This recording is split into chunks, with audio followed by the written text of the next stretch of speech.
আসসালামু আলাইকুম দর্শক, আজকে আমরা আছি বাস্তবতার গল্পের পঞ্চম পর্বে।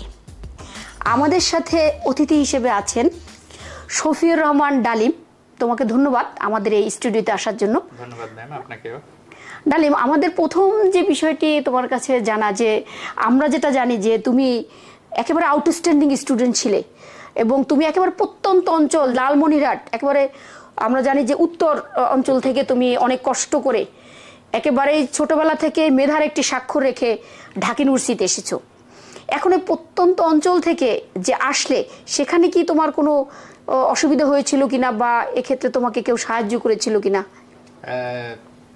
প্রথমে ম্যাম, ঢাকা বিশ্ববিদ্যালয়ে ভর্তি হওয়ার ক্ষেত্রে মানে আমার যে জানার একটা বিষয় ছিল, সেটা আমার মধ্যে ছিল না। আমি যখন এসএসসিতে হচ্ছে যে জিপিএ 5 নিয়ে উত্তীর্ণ হই, তারপরে যখন এইচএসসি আমি আমার লোকালিটি থেকে সম্পন্ন করলাম, আমি তারপরেও বুঝতে পারিনি যে এরকম ইউনিভার্সিটি লেভেলে ভর্তি হওয়া যায়। আচ্ছা, আমার মধ্যে শুধু এতটুকু জানা ছিল যে এইচএসসির পর হচ্ছে যে অনার্স করতে হয়, মানুষ বিভিন্ন সাবজেক্টে অনার্স করে একটা ডিগ্রি নেবে, এরপর মাস্টার্স করবে, দ্যাটস এনাফ।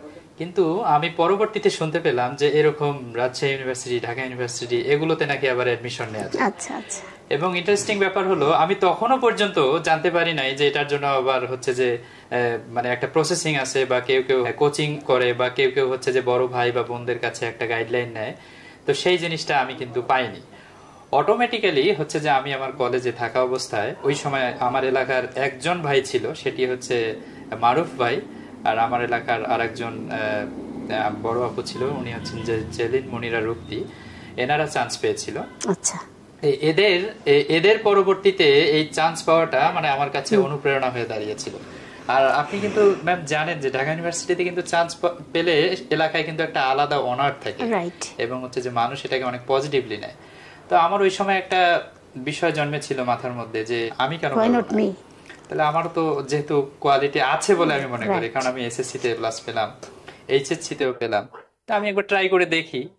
এই তো পরবর্তীতে আল্লাহর অশেষ রহমতে হচ্ছে যে আমাদের যখন 2013-14 সেশনে এখানে পরীক্ষা হলো, পরবর্তীতে আমি পরীক্ষা দিলাম এবং হচ্ছে যে কোয়ালিফাই করলাম। এভাবেই আমার ঢাকা ইউনিভার্সিটিতে আসা সম্পন্ন হলো। আচ্ছা দর্শক, তাহলে আমরা কি বুঝতে পারি এই বিষয় দিয়ে? অর্থাৎ যদি কারোর মধ্যে মেধা থাকে, অর্থাৎ আগুন যেখানে থাকবে সেটি কিন্তু জ্বলে উঠবেই। আপনি যতই চেষ্টা করেন সেটিকে নিভিয়ে দেওয়ার বা নিভিয়ে ফেলার কোনো সুযোগ নেই। কারণ কি, আমরা ডালিমের জীবন থেকে দেখি, সে কিন্তু জানতোই না যে ঢাকা ইউনিভার্সিটির মতো বিশ্ববিদ্যালয়ে পরীক্ষা দিয়ে আবার এডমিশন টেস্ট দিয়ে ভর্তি হয়ে কোনো বড় কিছু হতে হয় বা ডিগ্রি নিতে হয়। তারপরে কিন্তু সে যখন জেনে ফেললো, একেবারে অল্প সময়ের মধ্যেই সে অন্যদের দ্বারা এই যে প্রভাবিত হয়ে, মানে যারা তাদের এলাকা থেকে দু একজন চান্স পেয়েছিল, কিন্তু মূল বিষয়টা কি, যে ডালিমের স্কুল থেকে প্রথম জিপে এসে যে 5 পেয়ে আসলো, এটা একেবারেই অন্যরকম একটি বিষয়, যে ওই স্কুলটাও কিন্তু তার জন্যই পরিচিতি পেয়েছে। কারণ কি, ঢাকা ইউনিভার্সিটিতে কিন্তু সবাই চান্স পায় না, এখানে কিন্তু চান্স পাওয়া কিন্তু একটি ভাগ্যের বিষয়। এবং ডালিমের শুধু ভাগ্যটা নয়, সাথে পরিশ্রমও ছিল। তার মানে পরিশ্রম এমন একটি বিষয় যা মানুষকে একেবারে অবিশ্বাস্য সফলতা এনে দিতে পারে। ডালিম তার একেবারে স্পষ্ট উদাহরণ আমাদের সামনে। ডালিম, আমাদের যে পরবর্তী যে বিষয়টি তোমার কাছে জানা, সেটা হলো তুমি তো প্রথম একেবারে প্রত্যন্ত অঞ্চল থেকে ইউনিভার্সিটি চলে আসছো। আসার পর তুমি দেখেছো যে এখানে যে পরিবেশ পরিস্থিতি, যে কার্টিসি, এগুলোর সাথে অ্যাডজাস্ট করতে তোমার কোনো অসুবিধা হয়েছিল কিনা? থ্যাংক ইউ ম্যাম, এটা খুবই একটা ইম্পর্টেন্ট কোশ্চেন। হ্যাঁ, প্রথম পর্যায়ে আমি যেহেতু হচ্ছে যে একটা প্রান্তিক পর্যায়ের জেলা থেকে এসেছিলাম, আমার জন্য ঢাকা শহরের এই এনভায়রনমেন্টে নিজেকে অ্যাডজাস্ট করাটা একটু টাফ ছিল। পরবর্তীতে যখন আমি ফার্স্ট ইয়ারে এখানে ভর্তি হই, আমি দেখতে পেয়েছিলাম যে এখানে 64টা জেলারই ছেলেমেয়ের কিন্তু একটা মানে চলাচল বা কম্বিনেশন কিন্তু থাকে। আর ঢাকা ইউনিভার্সিটির পরিবেশটা যেহেতু মোটামুটি বলা যায় যে মাল্টিকালচারাল, সব সময় হচ্ছে যে একটা উৎসব মুখর পরিবেশ, এবং হচ্ছে যে এখানে ম্যানারের একটা ব্যাপার, এবং হচ্ছে ম্যাচিউরিটির একটা ব্যাপার, এগুলো প্রথমে আমার দিকে একটু চ্যালেঞ্জিং ছিল। কিন্তু পরবর্তীতে গ্র্যাজুয়ালি ক্লাস করতে করতে, বন্ধুদের সাথে মিশতে মিশতে এবং হলে থাকতে থাকতে, বড় ভাইদের কাছে শিখতে শিখতে হচ্ছে যে আমি অটোমেটিক্যালি বিষয়গুলোর সঙ্গে অ্যাডজাস্ট করে নিই। আর যেহেতু আমি একাডেমিক লাইফে হচ্ছে কো কারিকুলার অ্যাক্টিভিটিস গুলোর সঙ্গে জড়িত ছিলাম, আমি কিন্তু পাশাপাশি হচ্ছে যে প্রথম দিকে কবিতা আবৃত্তির সঙ্গে জড়িয়ে গিয়েছিলাম, কিন্তু সেটা যদিও সেটা কন্টিনিউ করা হয়নি। পরবর্তীতে আবার ডিবেটিং ক্লাবের সঙ্গে আমি ইনভলভ ছিলাম। আমার হলে সূর্য সেন হল বিতর্ক ধারার সহসভাপতি হিসেবে দায়িত্ব পালন করেছি। এবং ওই সময়ে আমাদের হচ্ছে যে লালমনিরহাট জেলা ছাত্র কল্যাণ সমিতি, সেটাতেও হচ্ছে যে আমরা ছাত্রদের জন্য সমাজ মানে কল্যাণের জন্য যে একটু কাজ করা দরকার, তাদের যারা নবীন আসে তাদের জন্য আমরা যে একটি সাপোর্টিভ ভূমিকায় আমরা ছিলাম। তো এই সংগঠনগুলোর সাথে থাকতে থাকতে মোটামুটি হচ্ছে যে একটা কম্বিনেশন কিন্তু তৈরি হয়ে গিয়েছিল।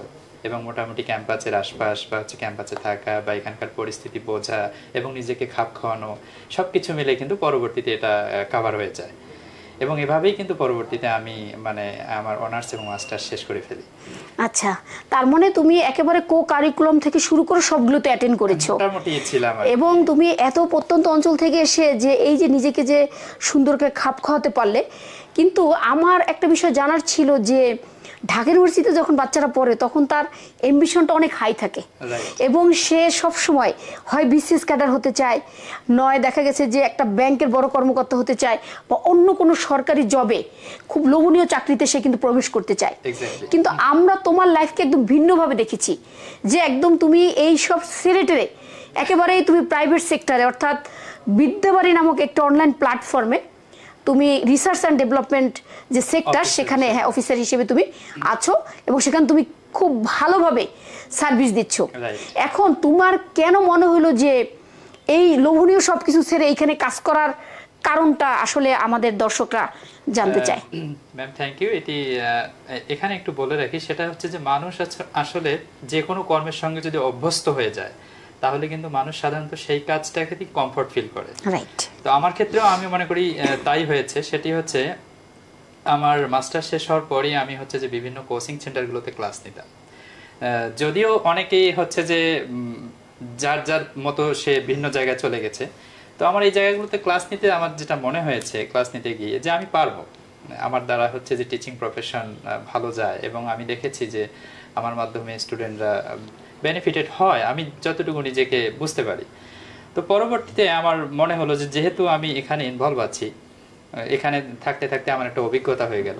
পরবর্তীতে হচ্ছে আমাদের বিদ্যাবাড়ির যিনি প্রধান বর্তমানে এমআই মুকুল প্রধান স্যার, উনি হচ্ছে যে আমাকে নক করলেন এবং ওনার সঙ্গে আমার একটা সাক্ষাৎ হলো এবং সাক্ষাৎ হওয়ার সাথে হচ্ছে যে উনি হচ্ছে যে আমাকে আমার সব কিছু পছন্দ করে উনি আমাকে অ্যাডমিন প্যানেলে থাকার জন্য একটা প্রস্তাব দিল। এবং স্যারের সঙ্গে মিশে আমার যতটুকু মনে হয়েছে স্যার যথেষ্ট সাপোর্টিভ একজন মানুষ, কোঅপারেটিভ একজন মানুষ এবং যথেষ্ট জেন্টেল এবং খুবই হেল্পফুল এবং ওনার হচ্ছে যে স্কিলগুলো খুব ভালো। পরবর্তীতে আমরা হচ্ছে যে এখানে জয়েন্টলি কাজ করা শুরু করি এবং ধীরে ধীরে কাজ করতে করতে আজকে হচ্ছে যে আমরা আপনাদের অশেষ মানে কি বলবো আপনাদের দোয়া এবং আল্লাহর অশেষ রহমতে আমরা হচ্ছে যে একটি বড় প্ল্যাটফর্মে দাঁড়িয়ে গিয়েছি এবং আমাদের এখানে মোটামুটি হচ্ছে যে 150 জনেরও বেশি এমপ্লয়ি এক্সিস্টিং এখন হচ্ছে যে তারা কাজ করছে এবং তারা খুব আনন্দের সহিত কাজ করছে। আমরা এই জায়গায় খুশি যে আমরা অন্তত আমাদের পাশাপাশি আমরা নিজেরাও তো বেনিফিটেড হচ্ছি, এটা অস্বীকার করার কোনো উপায় নেই, এবং পাশাপাশি তারা যে কিছু করে খাচ্ছে, এই যে 150 জনের উপরে যে ছেলেমেয়ে প্রায় 200-র কাছাকাছি, এবং তারা ঢাকা ইউনিভার্সিটি থেকে আছে, রাজশাহী ইউনিভার্সিটি থেকে আছে, বিভিন্ন ভালো ভালো কলেজ থেকে আছে, তারা পার্ট টাইম জব করে খাচ্ছে, এটা কিন্তু হচ্ছে যে আমাদের একটা ভালো লাগা। একটা বিষয় খুবই ক্লিয়ার যে কোনো প্রতিষ্ঠানের প্রধান বস না হয়ে বন্ধুত্বের আচরণ করতে পারে, সেই প্রতিষ্ঠান কিন্তু অনেক দূরে এগিয়ে যায়। এবং বিদ্যাবাড়ি সেরকমই একটি প্ল্যাটফর্ম যেটা আমরা ডালিমের কাছে জানতে পারলাম। এই প্ল্যাটফর্মে যারা কাজ করে অর্থাৎ এই বিদ্যাবাড়ি প্ল্যাটফর্মে 150+ মানে কর্মী কাজ করে এবং তারা কিন্তু সকল স্কুল কলেজের যারা পাশ করে বেরিয়ে গেছে বা যারা রানিং অবস্থা আছে তারাই কিন্তু কাজটা করছে। তাহলে এই যে কাজটা করছে, এই যে বিদ্যাবাড়ি যে এই প্ল্যাটফর্মটা দাঁড়া করাতে মানে যে কোনো ধরনের মানে কোনো সমস্যার সম্মুখীন হয়েছিল কিনা বা এর পরবর্তী পরিকল্পনাটা কি বিদ্যাবাড়ি? সাধারণত যে কোনো নতুন অ্যাক্টিভিটি চালু করতে গেলে সেখানে একটু চ্যালেঞ্জ থাকে এবং এটা স্বাভাবিকভাবে মেনে নিতে হয়। যেহেতু আমাদের এটা একটা অনলাইন প্ল্যাটফর্ম, আমাদেরও এখানে শুরুর দিকে একটি চ্যালেঞ্জ ছিল, কিন্তু আমরা এটা ধীরে ধীরে ওভারকাম করেছি। এর কারণটা হচ্ছে আমাদের টিম বন্ডিং। কারণ আমাদের হচ্ছে যে বিদ্যাবাড়িতে যারা আছেন এখন, আমরা প্রত্যেকটা জায়গায় আমাদের এমআই মুকুল প্রধান স্যার ওনার যেটা বৈশিষ্ট্য, সবাইকে রোটেশনের মধ্যে রাখে। এবং আমরাও কিন্তু হচ্ছে টিম ওয়ার্ক কাজ করি, এবং আমরা কখনো কোনো জায়গায় দেখা গেল যে 1 মাসের বেশি স্থির থাকি না। কখনো হচ্ছে যে আমাদের ওনাকে আইটি সেক্টরে দেই, আবার আইটি সেক্টর থেকে কাউকে পাবলিকেশনে আমরা মুভ করাই, আবার পাবলিকেশন থেকে কখনো তাকে বইবাড়ি.com-এ দেই। এভাবে কিন্তু আমরা প্রত্যেকটা ওয়ার্কারকে হচ্ছে যে আমরা রোটেশনের মধ্যে রাখি। এর ফলে সে হচ্ছে যে আমাদের ওভারঅল সিস্টেমটা সম্পর্কে কিন্তু জেনে রাখে। এবং তখন যদি আমাদের কোনো একজন এমপ্লয়ি লিভ নেয়, পরবর্তীতে আমরা সেই জায়গাটা কিন্তু কভারেজ দিই, মানে কভার করতে পারি। এটা হচ্ছে আমাদের সবচেয়ে একটা ভালো জায়গা। এবং আমার মনে হয় এভাবে আমরা চলতে গিয়ে যত ধরনের প্রবলেম আমরা ফেস করেছি, এই সিস্টেমটার দ্বারাই আমরা সেটাকে আবার ওভারকামও করেছি। মানে এইটা হচ্ছে যে আমাদের একটা ইউনিক পলিসি। আর একটি বিষয় যেটি বলছিলাম, যে আমাদের স্টুডেন্টরা যেহেতু মোটামুটি সবাই কম বেশি স্টুডেন্ট, তারা বিভিন্ন ইউনিভার্সিটি বিভিন্ন কলেজের, তাদের কিন্তু পরীক্ষা থাকতেই পারে। তো এই জন্য শুক্র শনিবার গুলোতে যখন তাদের পরীক্ষা থাকে, তারা আগের দিন যদি আমাদেরকে অ্যাডমিট দেয় যে তার কালকে পরীক্ষা আছে, সেক্ষেত্রে তিনি কিন্তু পরীক্ষা দিয়ে এসে আবার ওই অফিসটা করতে পারে। রাইট, সেক্ষেত্রে কিন্তু আমরা তার বেতন কর্তন করি। ইভেন যে ভ্যাকেশন গুলো থাকে আপনার, যে ঈদের ভ্যাকেশন এবং পূজা পার্বণে, সেই ভ্যাকেশন গুলোতেও হচ্ছে যে আমরা সব ভ্যাকেশন দেয়া হয়। রাইট, সব ভ্যাকেশন হচ্ছে যে আমরা তার বেতন দিয়ে দিই। তার মানে সরকারি চাকরির মতো এক ধরনের মোটামুটি বলা যেতে পারে। এটা হচ্ছে আমাদের একটা মানে ইউনিক সাইট, এবং এই জন্য হচ্ছে যে তারা মানে মানসিক শান্তিটা থাকে বিধায় কাজ করতে চায়। তার মানে আমরা ডালিমের কথা থেকে যে বিষয়টি বুঝলাম, যে সঞ্চরণশীল প্রস্তর খণ্ডে কখনো শ্যাওলা জমে না। তার মানে কি, তাদের যে বিদ্যাবাড়ির যে সিস্টেম, এটি কিন্তু সবসময় পরিবর্তনশীল, মানে এক সেক্টর থেকে অন্য সেক্টরে দিয়ে দেওয়া হয়। তার মানে তাকে প্রত্যেকটা সেক্টরের কাজগুলো কিন্তু তাকে জানতে হয়। এবং এটাই শুধু যে ব্যক্তি বেনিফিটেড হয় তা না, মানে সে যে অভিজ্ঞতার দিক থেকে তার ঝুলিটা ভারী হয় সেটি কিন্তু নয়। এই অফিসটিও কিন্তু কখনো বিপদে পড়ে না, কারণ একজন মানুষ যদি হুট করে চলে যায় বা কোনো একটা চাকরিতে জয়েন করে বা লিভ নেয়, তখন কিন্তু অন্যরা চালিয়ে নিতে পারে। That is the point. এবং মুকুল প্রধান, তাদের যে বস, মানে তাদের যে স্যার, ওনাকে আমি এখান থেকে ধন্যবাদ জানাই যে সে আসলে তাদের সাথে এইভাবে মানে একেবারে কোঅর্ডিনেট করে, মানে কোনো ধরনের বোসিং সিস্টেমের মধ্যে না গিয়ে এত সুন্দর একটি প্ল্যাটফর্ম সে চালাচ্ছে। ম্যাম, আরেকটি বিষয় বলি, সেটা হচ্ছে যে আমরা বড় বড় প্রতিষ্ঠানগুলোতে দেখেছি যে যারা হচ্ছে যে এমডি থাকে বা সিইও থাকে, তার মধ্যে সাধারণত একটা ইগো কাজ করে, যে হচ্ছে যে আমি ওই কর্মীর সঙ্গে কেন মিশবো, বা হচ্ছে যে ওখানে আমার যাওয়ার দরকার নেই। কিন্তু আমাদের বিদ্যাবাড়ির যিনি মুকুল প্রধান স্যার, ইনি হচ্ছেন যে একটু ডিফারেন্ট। এই স্যারের যেটা বৈশিষ্ট্য, সেটি হচ্ছে যে ইনি প্রত্যেকটা কর্মীর কাছে গিয়ে খোঁজ নেন, এবং সেটি যে পর্যায়ের কর্মী হোক, তার কাজের ধরন কি, তার নাম কি, তিনি কোথা থেকে আসছেন, হ্যাঁ, সবার সঙ্গে তিনি হচ্ছে যে প্রতিনিয়ত হচ্ছে যে একটা যোগাযোগ রাখার চেষ্টা করেন, এবং তার কাছে যে কেউ যখন তখন রিচ করতে পারে। এটা হচ্ছে সবচেয়ে ইউনিক একটা পলিসি। এই জন্যই কিন্তু হচ্ছে যে মানে আমাদের এই একটা টিম বন্ডিং খুব ভালো থাকে, এবং আমরা একটা ভালো নেতৃত্ব পাই বলা চলে। আমরা হচ্ছে যে ভালো নেতৃত্বের আন্ডারে আমরা হচ্ছে সবসময় থাকি। এই জন্যই কিন্তু আমাদের প্রতিষ্ঠানটি দিন দিন হচ্ছে ডেভেলপমেন্টের দিকে যাচ্ছে। বঙ্গবন্ধুও কিন্তু বলেছিলেন যে সরাসরি সম্পর্কের মধ্যে কিন্তু কোনো অস্পষ্টতা থাকে না আসলে। যেমন দেখা গেছে যে নিচে একজন কৃষক আসলো, সে যদি বঙ্গবন্ধুর সাথে সরাসরি দেখা করতে পারে, তার যে লাভটা হয়, একজনের মাধ্যমে গেলে সেটা হয়তো হতো না। আমরা সেটা তার একটা গল্প থেকে জানি, সেটা আমরা অন্য পর্বে নিয়ে আসব। কিন্তু এখানে আমরা যেটা দেখলাম যে সরাসরি যে সম্পর্ক, এটি যদি থাকে তাহলে কর্মীর মনে যেমন কষ্ট থাকে না, তেমনি একটি প্ল্যাটফর্ম যে খুব দ্রুত গতিতে এগিয়ে যায় এবং একেবারেই খুব দ্রুত তাদের সফলতা পায়, সেটা আমরা বিদ্যাবাড়ি থেকে দেখতে পাই।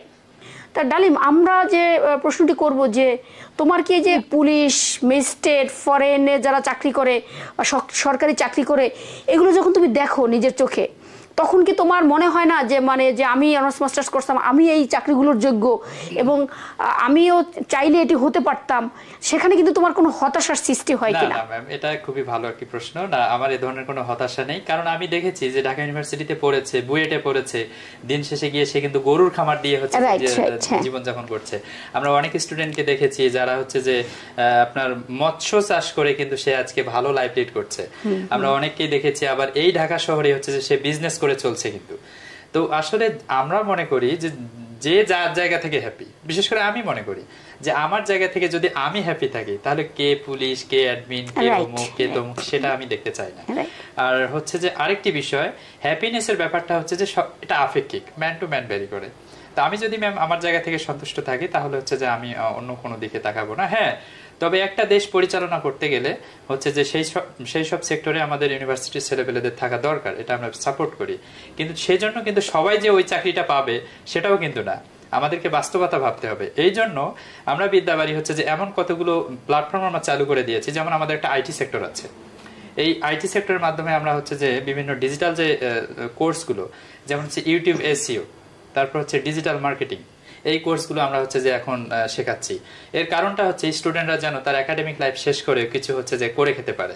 আচ্ছা, এই জায়গাগুলোতে আমরা হচ্ছে যে এই জন্য আমি চাই যে আমার জায়গা থেকে স্পেশালি আমি হতাশ নই, কারণ আমি ভালো আছি। দর্শক, ডালিম যেটা বলতে চায় যে আলটিমেটলি ট্রাঙ্কুইলিটি সব, মানে প্রশান্তি সব, অর্থাৎ যার যেখানে প্রশান্তি সে যদি ওই কাজটি করে তাহলে সে লাইফে সাকসেস বা তার সফলতা। অর্থাৎ এটি দ্বারা আমরা এটি বুঝি যে আমরা যে আসলে মরিচিকের পিছনে অনেক সময় দৌড়াই, তার মানে এই নয় যে চাকরিগুলো দরকার নেই, তার কথা হলো যদি কেউ এটা না করে সুখে থাকে সেটা করতে পারে। এবং আমরা যেটা দেখি যে উন্নত কান্ট্রিতে মানুষ সবসময় শ্রমকে কিন্তু অনেক বেশি মূল্যায়ন করে, যেটা আমাদের অনেক সময় এই যে মধ্যমায়ের দেশ বা অনুন্নত দেশ সেখানে কিন্তু এক ধরনের ক্লাসিফিকেশন থাকে মারাত্মক, যেটা আমরা অনেক সময় উন্নত কান্ট্রিতে কম দেখি বা তারা কাজকে বেশি গুরুত্ব দেয়। কিন্তু আমাদের এখানে আসলে ক্লাসিফিকেশনের কারণেই কিন্তু এই দুর্নীতিও বেড়ে যাচ্ছে, তারপরে এই যে বিভিন্ন পদ পদবি ক্ষমতা এই জিনিসগুলো যে আসতেছে, এবং এটা কিন্তু সমাজে এক ধরনের সমস্যাও সৃষ্টি করে। কিন্তু এখন ডালিমের মতো যদি এভাবে সবাই তার লাইফটাকে বেছে নিতে পারতো যে যে যেখানে হ্যাপি সে সেই কাজটি করবে, তাহলে বোধহয় আমাদের সমাজে ক্লাস অনেকাংশেই কমে আসতো বলে আমার মনে হয়। রাইট, এটাই কিন্তু আমি সাপোর্ট করি যে যে যার জায়গা থেকে যেটা কমফোর্ট ফিল করবে সে সেটা করবে। রাইট। এবং এখানেই কিন্তু আমরা দেখি যে প্লেটো যে কথাটি বলেছিলেন তার ন্যায় ধর্ম অর্থাৎ জাস্টিসে, যে মানে আমাদের রাষ্ট্রের যে যে পর্যায়ে আছে সে সেই কাজটি করবে, কেউ কারো কাজে হস্তক্ষেপ করবে না, তখনই কিন্তু সমাজে ন্যায় প্রতিষ্ঠা হবে। এবং আমরা কিন্তু এখান থেকে ডালিমের কথা এ ধরনের একটি যে স্পষ্ট মেসেজ সেটি কিন্তু আমরা পাই। আর আমার যেটা মনে হয় যে আমরা আসলে বর্তমান সময়ে অনেক বেশি বিসিএসকে গুরুত্ব দিচ্ছি, সরকারি চাকরিকে গুরুত্ব দিচ্ছি। আসলে আমাদের নিজস্ব যে মেধা মনন সৃজনশীলতা এটিকে যে আলাদাভাবে বিকাশ করা যায় এদিকে আসলে আমাদের গুরুত্ব নেই।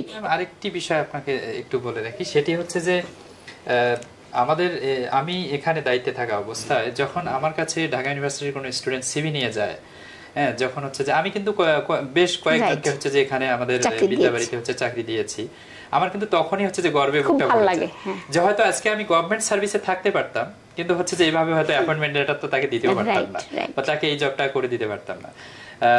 যখন তার টিউশন থাকে না, অ্যাটলিস্ট হচ্ছে যে সে যখন গিয়ে বলে যে ভাই আমি টিউশন খুঁজে পাচ্ছি না, আমার একটা জব দরকার, ওকে ফাইন, তোমার তো মেধা আছে, তুমি এখানে কাজ করো, তখন আমরা যখন তাকে এখানে সেট আপ করে দেই তখন কিন্তু আমার মনে একটা প্রশান্তি জাগে যে না, এটা আমার ঠিক আছে, কারণ অন্তত আমার হাত দিয়ে হচ্ছে যে 8-10 জন যে কয়জনই হোক এখানে একটা জব তারা করছে এবং তারা লাইফ লিড করছে, এটা কিন্তু হচ্ছে যে একটা ভালো লাগার জায়গা।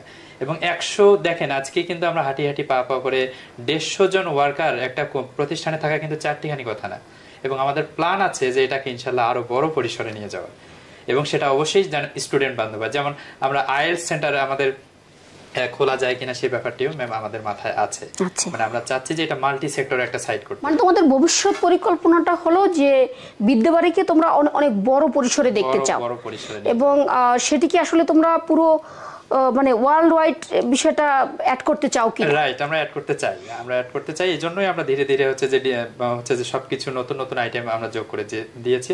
অলরেডি আমাদের কয়েকটা সেকশন আছে, আপনাকে বলে রাখি, যেমন বইবাড়ি.com আছে। এখানে বইবাড়ি.com থেকে কেউ সুবিধা নিতে পারে এরকম যে সে একটা বই পছন্দ করলো কিন্তু তার কাছে বইটা পাওয়া যাচ্ছে না, আমরা কিন্তু বইবাড়ি.com এর মাধ্যমে তাকে হচ্ছে যে সামান্য চার্জে আমরা তাকে সেটা পৌঁছে দেই। এরপর হচ্ছে যে আমাদের আইটি সেক্টরের কথা যেটা বললাম, যে ডিজিটাল মার্কেটিং, ইউটিউব এসইও, তারপর ফ্রিল্যান্সিং, সে কিন্তু এখন ঘরে বসেই এই কোর্সগুলো শিখতে পারছে। এটা কিন্তু অনেকেরই স্বপ্ন থাকে যে আমি একজন ভালো ইউটিউবার হব, ভালো ফ্রিল্যান্সার হব, কিন্তু সে পারছে না, কিন্তু আমাদের বিদ্যাবাড়ির মাধ্যমে কিন্তু আমরা এই জিনিসটা অন্তত তার কাছে রিচ করে দিতে পারছি।